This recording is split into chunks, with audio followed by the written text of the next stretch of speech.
코로나19로 안 좋은 일, 힘든 일도 많지만 좋은 일도 있다고 그래요. 뭐이 좋은가 하고 봤더니 자기 부인이 친구들하고 그렇게 여행을 많이 다니는데 이 코로나19로 여행을 못 가서 집에 있으니까 좋고, 그렇게 또 쇼핑을 많이 다니고 물건들을 많이 가서 사오는데 쇼핑을 안 가서 좋고, 또 특별히 더 좋은 것은 항상 마스크를 쓰고 있으니까 잔소리를 안 해서 좋더라. 그런 이야기를 제가 읽어봤어요. 여러분은 어때요? 행복하십니까? 왜 행복하세요? 또 혹시 행복하지 않은 분은 무엇 때문에 이렇게 행복하지가 않으세요? 사람마다 행복론, 행복에 대해서 얘기하는 것들이 좀 다른데, 대체로 행복이라고 하면은 주관적으로 느끼는 감정으로 생각하기 쉬워요. 그래서 행복했다가 또 행복 안 했다가 자꾸 오락가락하죠. 감정의 기폭에 따라서. 그런데 그 감정이 굉장히 눈에 보이는 것에 따라서, 가진 것에 따라서, 또 다른 사람과 비교하면서 이렇게 행복했다가 행복하지 않았다가 그런 경향이 많이 있습니다. 그런데 예수님은 오늘 이제 산상수훈을 시작할 때 입을 열어서 첫 번째 말씀이 마카요리 그러셨어요. 마카요리라는 말은 참 너 복받았다. 참 너희들 행복한 사람들이다. 이렇게 감탄하시면서 선포하는 거예요. 마카요스가 복인데 마카요이는 복수예요, 복수. 그래서 1년의 시리즈, 팔복이라고도 하고, 사실 10절로 끝나는 게 아니고 11절에도 또 마카요이가 한 번 더 나와요. 그래서 어떤 분은 구복이라고도 하는데 계속해서 참 감탄을 하시는 거예요. 근데 사실은 거기 모여든 사람들이 요새 말로 하면 별 볼 일 없는 사람들이거든요.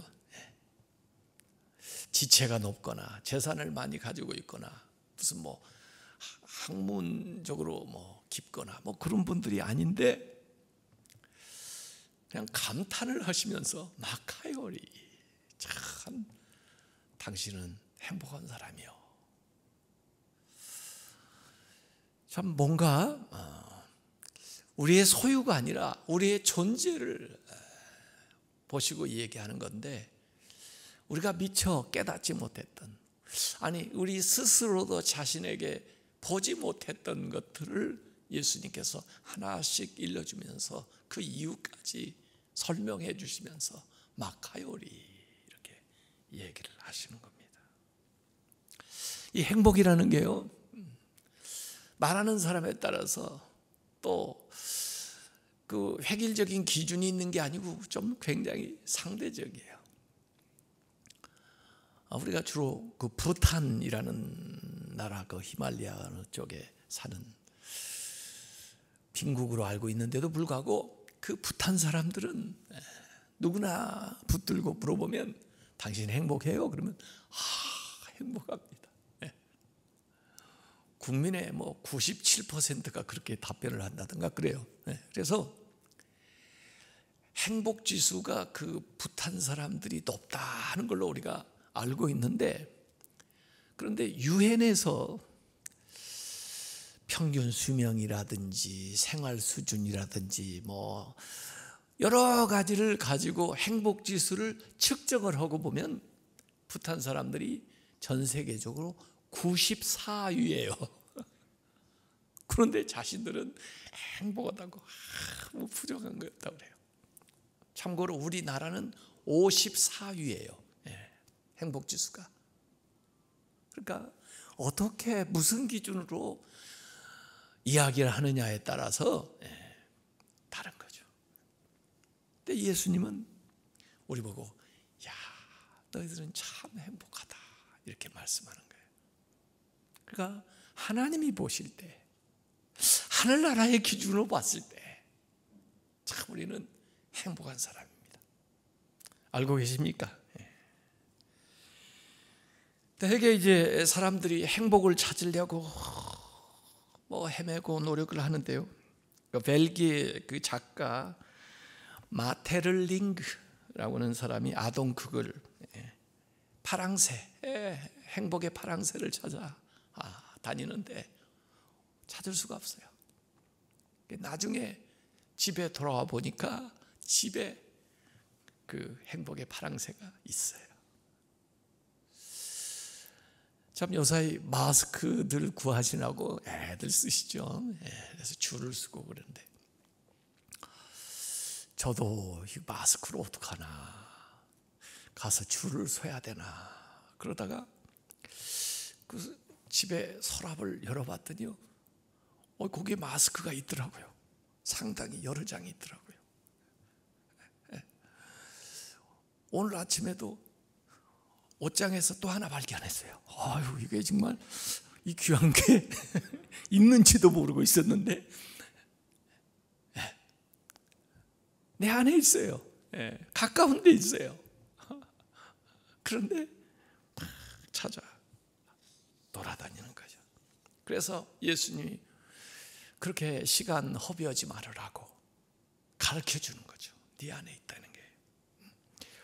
무엇이 진짜 행복한 것이고 무엇이 진짜 복받은 사람인가 하는 것을 얘기하는데, 우선 그 복은 소유에 있지 않고 그 존재 자체에 있다는 것을 일깨워주는 겁니다. 소유에 있으면 어떻게 되는지 아세요? 요동을 합니다. 있다가 없다가 변해요. 자꾸 계속될 수가 없어요. 내 건강이 있을 때도 있고 그러지 않을 때도 있죠. 오늘 행복했다가 행복하지 않나요? 물질이, 지위가, 인기가, 이 소유의 행복을 매달아 놓으면 참 불안정합니다. 근데 예수님이 말씀하는 건 우리 존재 자체에 담겨 있기 때문에 근원적이고 변함이 없고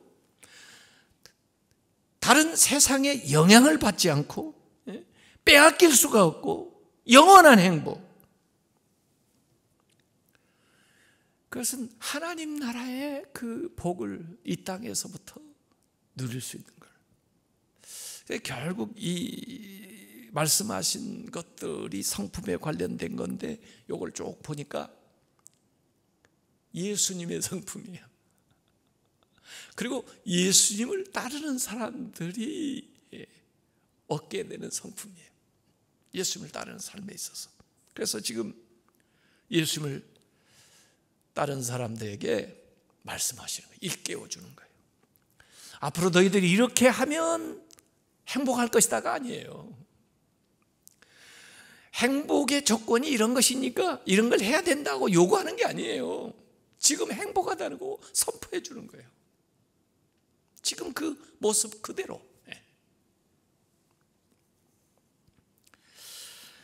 세상 사람들은 야, 참 당신 행복하겠소 그러면은 뭔가 이유가 있어요.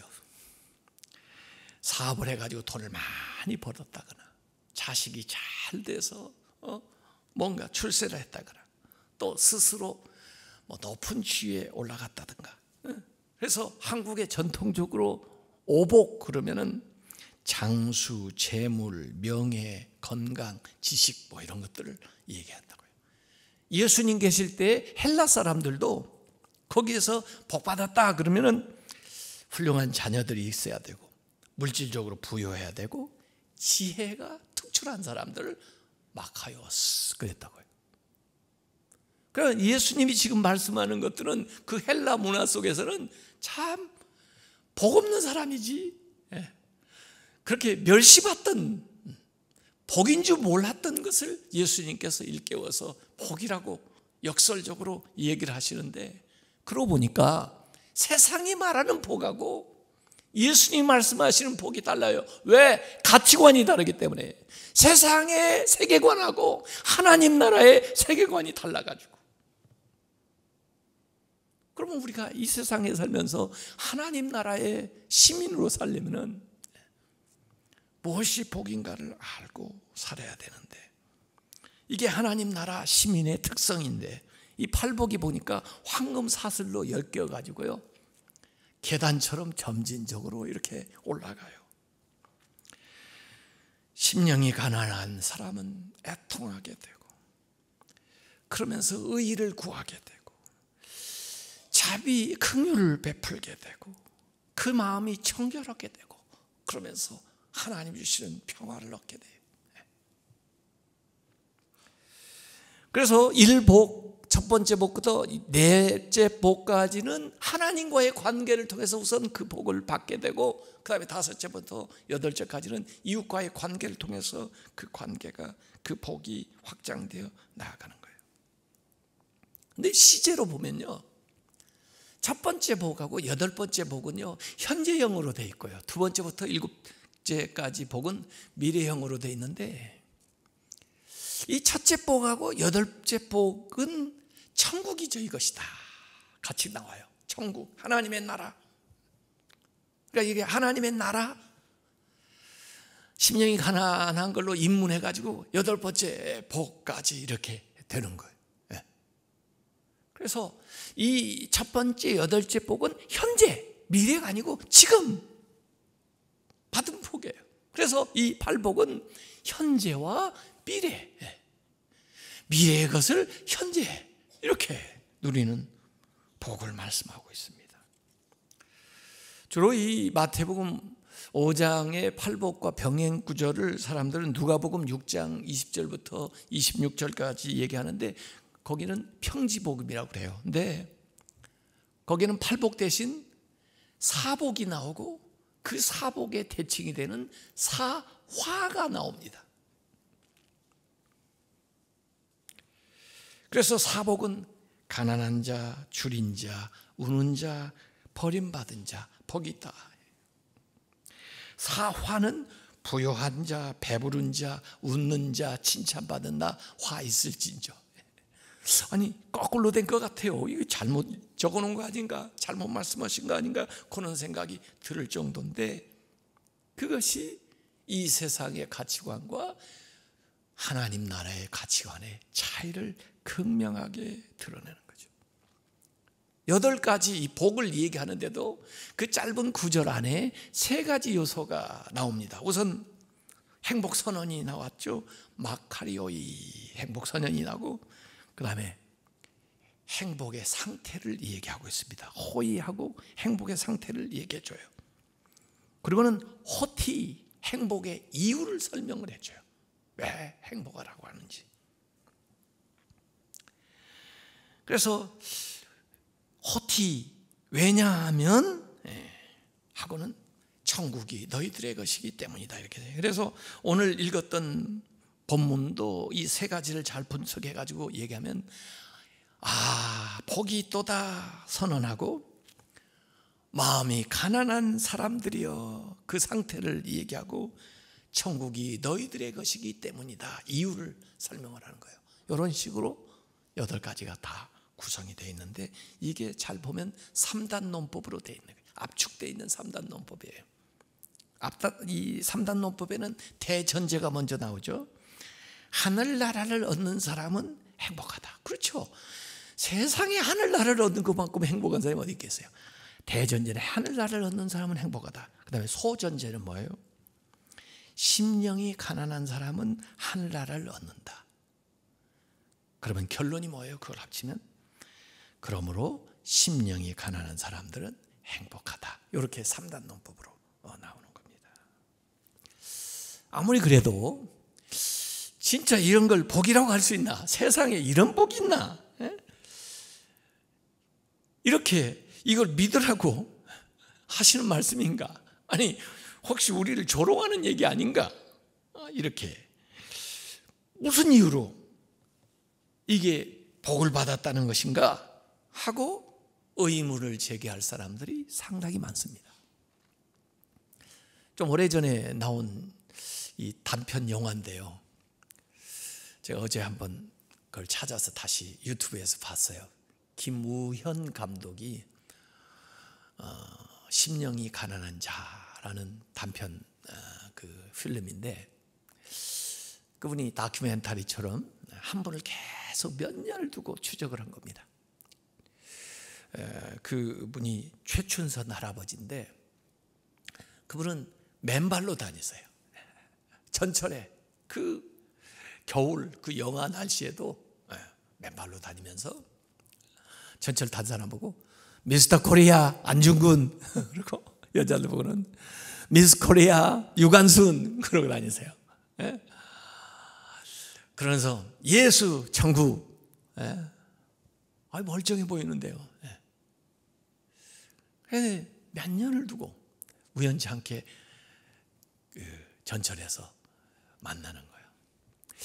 그래서 결국 그분이 어디 사시나 하고 집에까지 가봤는데 그냥 평범한 집에 살고 있어요. 노숙자도 아니에요.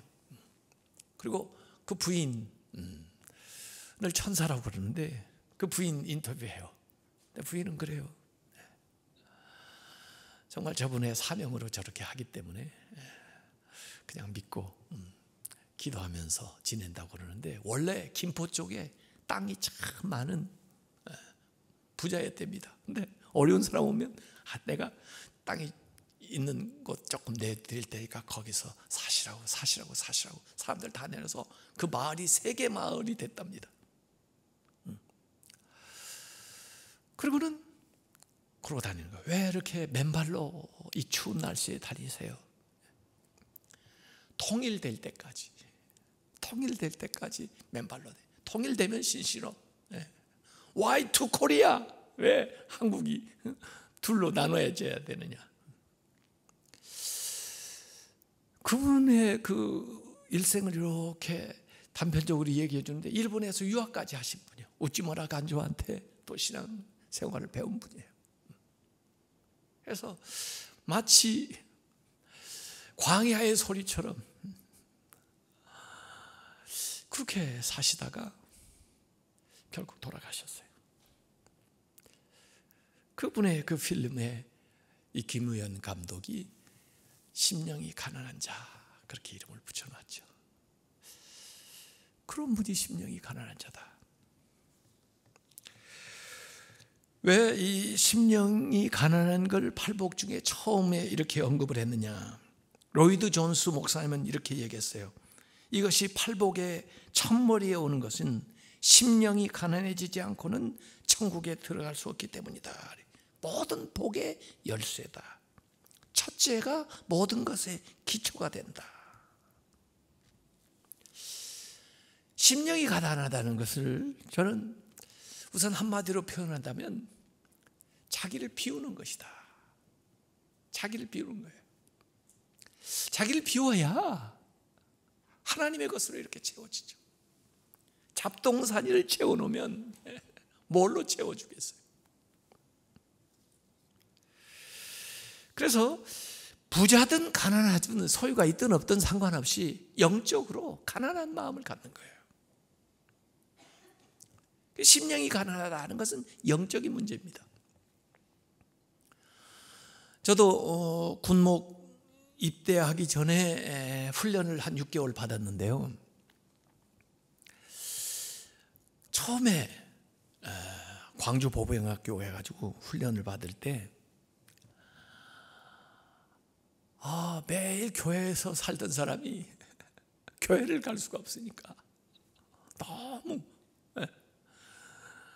마음이 공고한 거예요. 기도해야 되는데 더구나 수요일도 교회 못 가게 하니까 말이에요.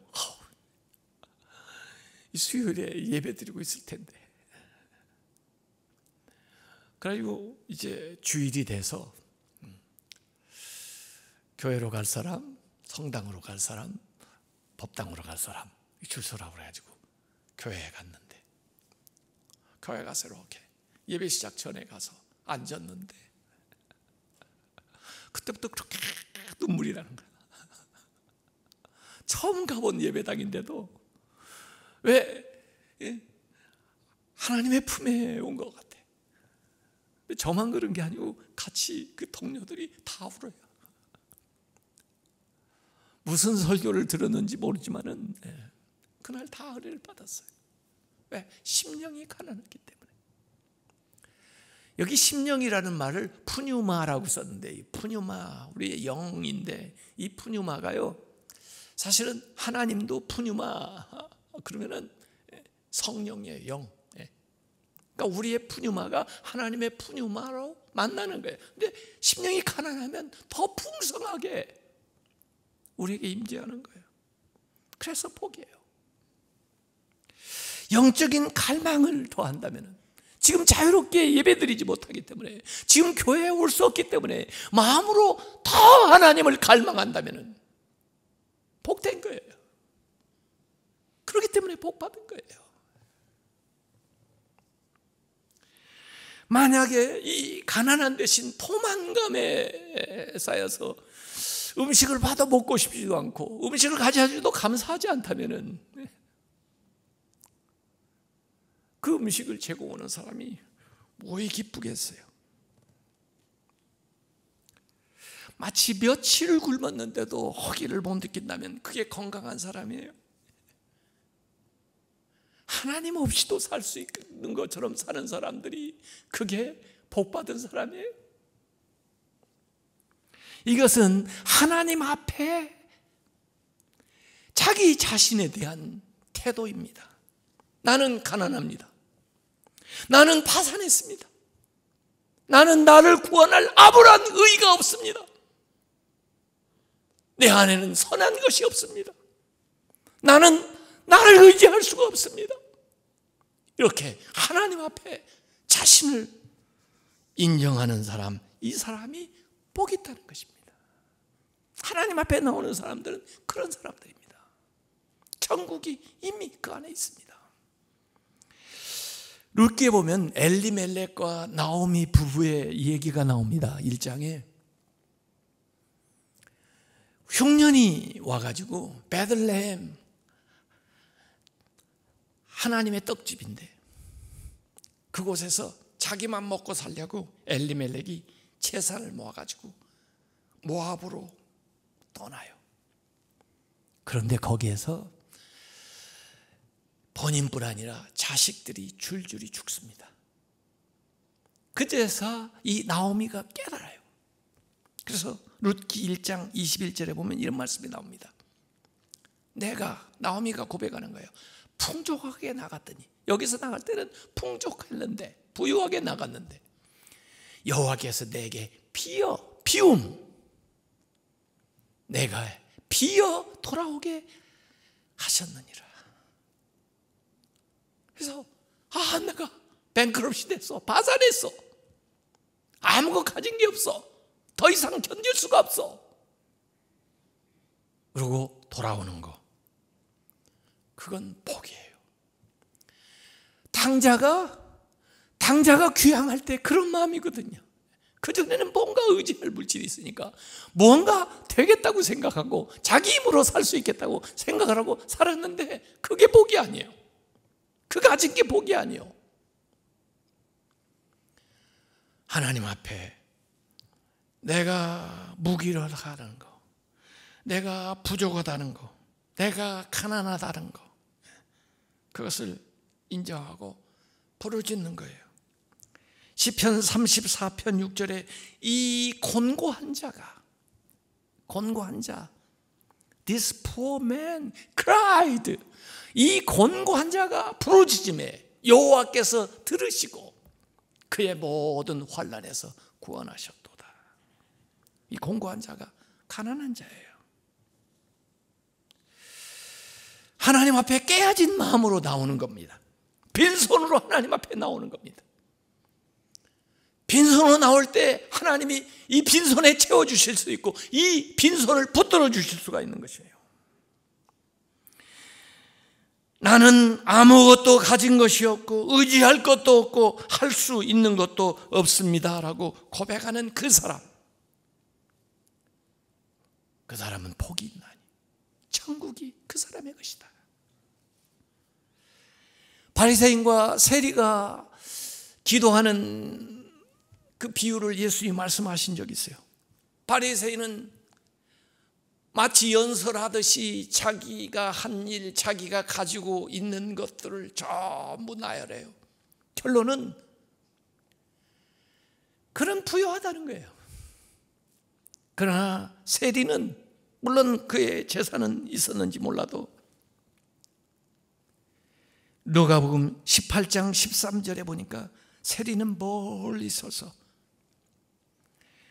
감히 눈을 들어 하늘을 쳐다보지도 못하고 다만 가슴을 치며 이르되 하나님이여 나를 불쌍히 여겨 나는 죄인으로서이다. 하나님이여 나를 불쌍히 여기소서 나는 죄인으로서이다. 하나님이여 나를 불쌍히 여기소서 나는 죄인으로서이다. 그 사람에게 하나님의 천국이 그 시간 임한다는 거예요. 부유하다고 하는 사람들, 누가복음 26장 24절에 보면 그러나 화 있을진저 너희 부유한 자여 너희는 너희의 위로를 이미 받았도다. 세상에서 영안이 열려서 자신의 가련한 것, 부족한 게 보여야 됩니다. 이러이러한 상황에서 자신에 대해서 절망할 줄도 알아야 돼요. 우리가 할 수 있는 게 없잖아요. 지금 환계 상황에 봉착해 있잖아요. 누가 나를 도와줄 수 있습니까? 누가 이 상황에서 우리를 구원할 수 있습니까? 라오디게아 교회, 요한계시록에 나오는 라오디게아 교회는 마음이 가난한 게 아니고 부유해. 그래서 요한계시록 3장 17절에 나는 부자라 부유해서 부족한 것이 없도다. 하나님이 소용이 없는 사람이에요. 하나님이 해줄 게 없는 교회예요. 부자라 부족한 게 없다는데, 그러나 하나님이 볼 때는 참 보지 못하는 자야. 왜 그걸 못 보니? 안약을 사서 눈에 넣고 한번 보라. 네가 얼마나 가련하며 네가 얼마나 헐벗고 있는지 좀 보라는 거예요. 그걸 보지도 못하고 부유한 것처럼 돌아다니는 사람들이 복받은 줄 아냐고요.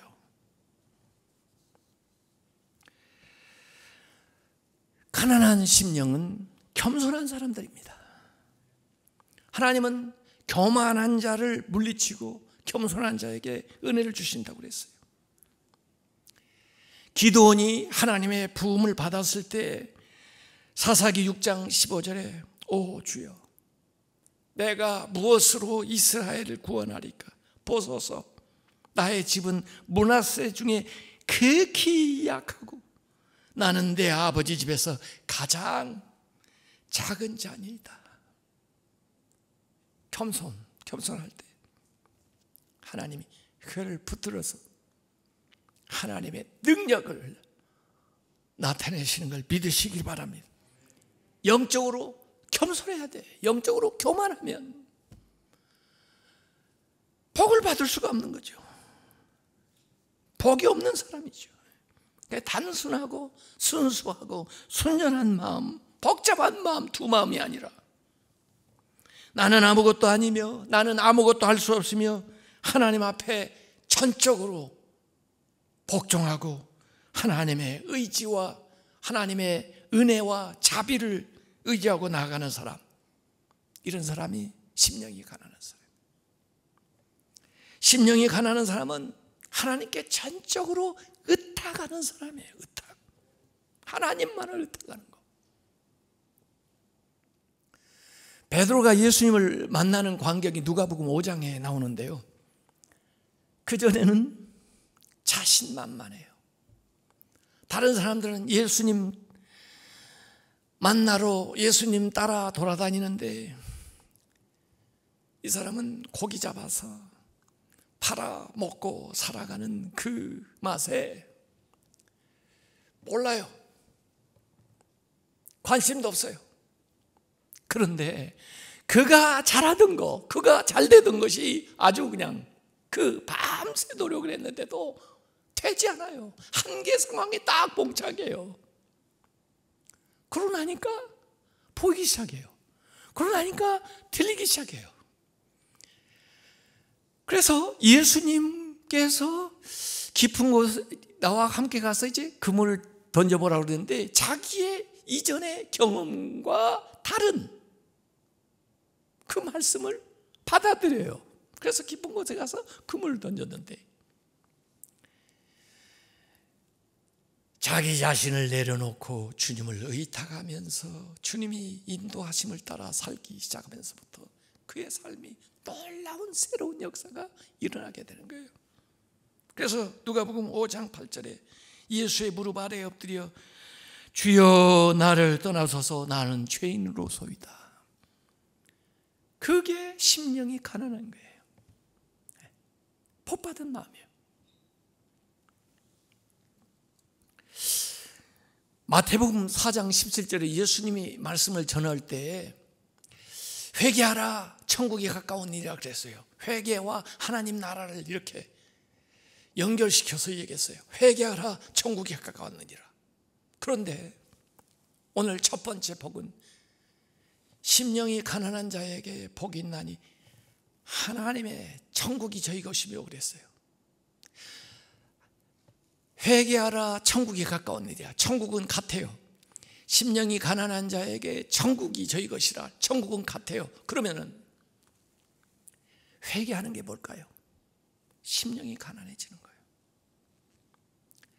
심령이 가난해진다는 것은 쉽게 이해하는 게 회개하는 거예요. 회개하는 거예요. 하나님 앞에 회개하는 거예요. 내가 이전에 살았던 것들에 대해서, 이전에 잘못 알았던 것들에 대해서, 이전에 교만했던 것들에 대해서, 이전에 나의 위주로 살았던 것에 대해서, 이전에 이 세상이 전부인 것처럼 살아갔던 것들을 회개하는 것이 심령이 가난해지는 거예요.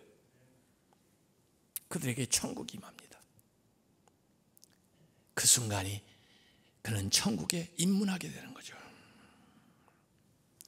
그래서 이 천국이 첫째 복과 마지막 복의 인클루지오, 이렇게 포괄해가지고 열고 닫는 구조로 나와 있어요. 바실레이아, 이 천국은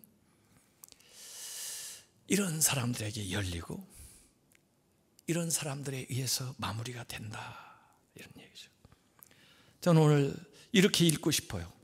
심령이 가난한 자가 복이 있다는 말씀을 갈급한 마음으로 교회에 찾아와서 예배를 드리고, 교회에 나올 수 없는 상황이라 가족들이 모여서 주일에 가정 예배를 드리면서 온라인으로 예배에 참여하는 갈급한 성도들은 다 복을 받았습니다. 하나님의 나라의 시민이 되었습니다. 주님의 은혜로 이번 주간도 승리하시길 바랍니다. 기도하겠습니다. 아버지 하나님, 세상 사람들 말하는 재물 없어도, 지식 없어도, 지위 없어도 우리를 있는 모습 그대로 보시고, 야, 참 너 복 받았다, 네 마음이 가난하지 않아, 그러니까 너에게 천국이 주어졌잖아, 이렇게 말씀하시는 주님의 음성을 듣게 하여 주시고, 이 말씀 붙들고 당당하게 살아갈 수 있도록 인도하여 주시옵소서. 어느 곳에나 주님이 계신 줄 믿습니다. 우리 성도들 일터나 가정에서 예배하는 이 시간에 주님이 함께하여 주옵시고 우리와 동일한 은혜와 복을 받게 하여 주시옵소서. 예수님의 이름으로 기도하옵나이다. 아멘.